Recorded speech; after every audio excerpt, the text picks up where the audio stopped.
शांतता मोर्चातून थेट राष्ट्रपतींना साकडे, इस्रायलचा निषेध तर फिलिस्तीनला पाठिंबा।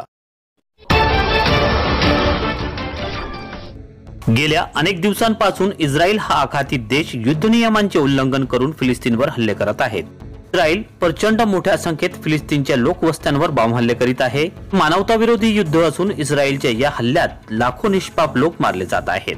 मृतांमध्ये लहान मुले, वृद्ध आणि महिलांचा मोठ्या प्रमाणात समावेश आहे। इस्रायलने फिलिस्तीनमधील रुग्णालयावर केलेल्या हल्ल्याच्या निषेधार्थ शुक्रवार दिनांक 24 नोव्हेंबर 2023 रोजी दुपारी 3 वाजता दिग्रस येथील मुस्लिम बांधवांनी भव्य मूक मोर्चा काढून थेट राष्ट्रपतींना साकडे घातले। इस्रायलच्या जाहीर निषेधाचे हे निवेदन जागतिक शांततेसाठी देण्यात आले।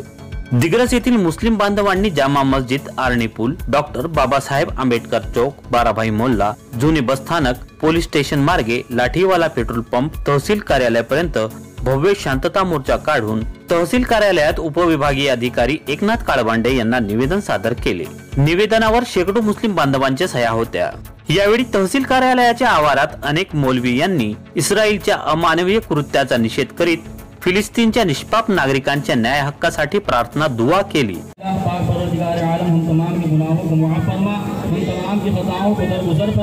खसूसियत के साथ मौला तबारक व तआला क़िबला अव्वल और अहले फिलिस्तीन की हिफाजत फरमा। अहले फिलिस्तीन के जान, माल, इज्जत, आबरू की हिफाजत फरमा। उनकी परेशानियों को आसानियों में तब्दील फरमा।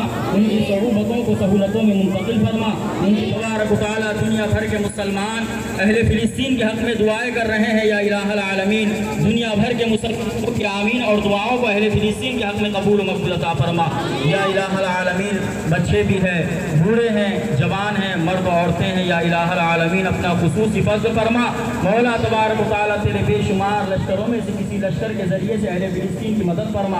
अहले फिलिस्तीन की नुसरत व मदद के असबाब का क़ियाम फरमा। या इलाहुल आलमीन, दुनिया भर के मुसलमान उनके हक में दुआएं कर रहे हैं, दुआओं को कबूल फरमा। सारी दुनिया देख रही है कि इजराइल किस कदर फिलिस्तीनियों पर जुल्म कर रहा है। बेकसूर फिलिस्तीनियों को पर बमबारी कर रहा है और न जाने कैसे कैसे हमले कर रहा है। ये बमबारी के वजह से वहाँ के लोग बेघर हो रहे हैं और वहाँ की औरतें बेवा हो रही है। वहाँ के बच्चे यतीम हो रहे हैं, छोटे छोटे बच्चे शहीद हो रहे हैं। हालांकि एक बात मैं आपको बता दूं कि जंग का ये कानून होता है कि एक देश अगर दूसरे देश पर हमला करता है तो उसमें बूढ़ों के लिए और बच्चों के लिए रियायत की जाती है। लेकिन ये ऐसा संग दिल है, इसने बच्चों को भी नहीं छोड़ा और बुजुर्गों को भी नहीं छोड़ा। ऐसा संग दिल है। मैं आपको बता दूं इसकी तारीख ये है कि 1933 में जब हिटलर जर्मन की हुकूमत उसके हाथ में आई तो उसे ये देखा कि यहूदियों ने उसके साथ भी बेवफाई की, गद्दारी की। तो उसने क्या किया, 60 लाख यहूदियों को कत्ल कर दिया और उसके बाद उसने चंद यहूदियों को छोड़ दिया। इसलिए छोड़ा उसने कि वो जानता था कि आने वाले दुनिया में लोग उसको नाम रखेंगे, संगदिल कहेंगे, जालिम कहेंगे, कातिल कहेंगे। लेकिन उसने ये चंद यहूदियों को इसलिए छोड़ा था कि इनसे दुनिया वाले तजुर्बा कर ले और उसके बाद मुझे अच्छा या बुरा कहे। इसलिए उसने उनको छोड़ दिया था। अभी यही नंगे भूखे जब फिलिस्तीन पर आए तो फिलिस्तीन वालों ने उनका खैर मकदम किया, उनको खाना दिया, उनको कपड़ा दिया। आप ये बताइए, आप अगर आपके घर पर कोई मजबूर इंसान आए तो क्या आप उसकी मदद नहीं करोगे, उसे कपड़ा नहीं दोगे, उसे खाना नहीं दोगे?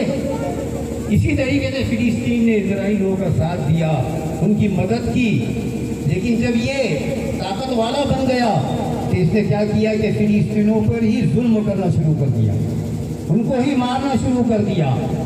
और बैतुल मुक़द्दस का उसका मंसूबा ये है कि जब तक के गज़ा के मुसलमानों को वहाँ से हिजरत करने पर मजबूर न किया जाए तब तक के हम फिलिस्तीन और बैतुल मुक़द्दस पर कब्जा नहीं कर सकते, उसको शहीद नहीं कर सकते।